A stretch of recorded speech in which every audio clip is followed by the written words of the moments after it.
Every day across the USA, we connect through culture. It's a way of discovering who are you. Hi, I'm Yia Vang. I'm a cook. I own a restaurant called Hmong Kitchen, and I'm Hmong. Talking with Yia can definitely make you hungry. I love just kind of the gristle around the bones, and that delicious, deep, rich broth that's super porky, and then that, kind of that little bit of that bitterness of the mustard green. I love that. So you'd think he always knew he wanted to be a chef. But that's not exactly how his story goes. What I tell people is that I don't think I found cooking. I think cooking found me. Yia grew up working in restaurants, but never thought of it as a career. When I first started, it was this idea of, hey, I'm just gonna make a little cash on the side, get me through high school, get me through college.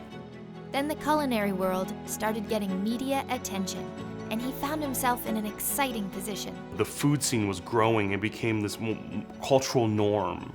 And, so you want to learn all these great techniques, and there's all these, great chefs that are on TV and movies, and, you got excited. After a while of doing that for a few years, I realized that this stuff is great, but it's like chasing after the wind, right? Yia needed a better reason for putting his whole heart and soul into the kitchen. One of the things I've learned is I'm a person that has to ask myself, what is my why? And that why has to make sense. That why has to motivate you in the morning when you wake up and it's 6 in the morning, you're like, why am I doing this? And that why is your constant North Star. It's where it gives you that direction. So he looked to the past to find answers for the future.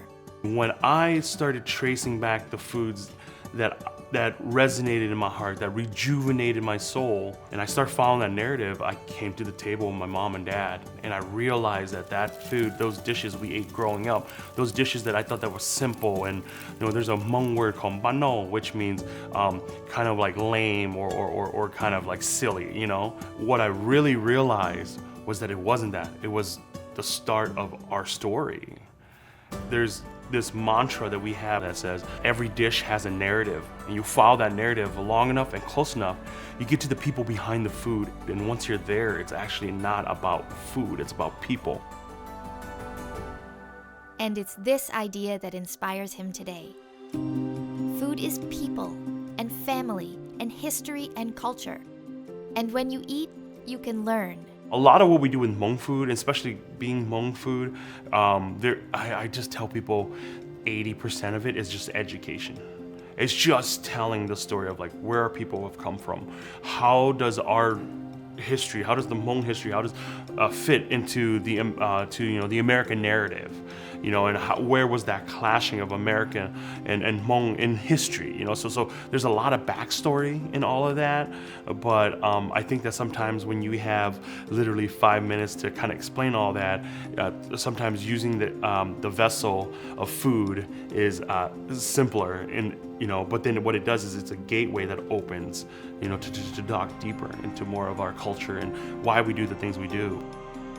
Every day, Yia shares stories, sparks memories, and helps people connect, all through food.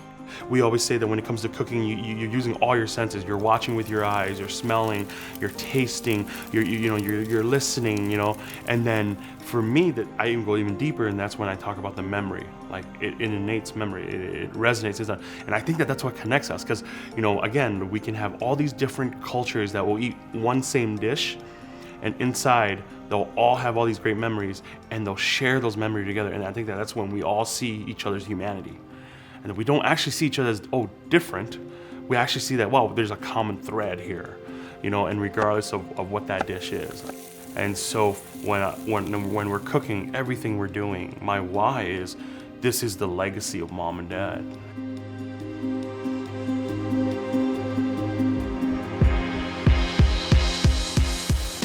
I'd love to hear your story too. Use the hashtag #SeenByMe and share it with the world.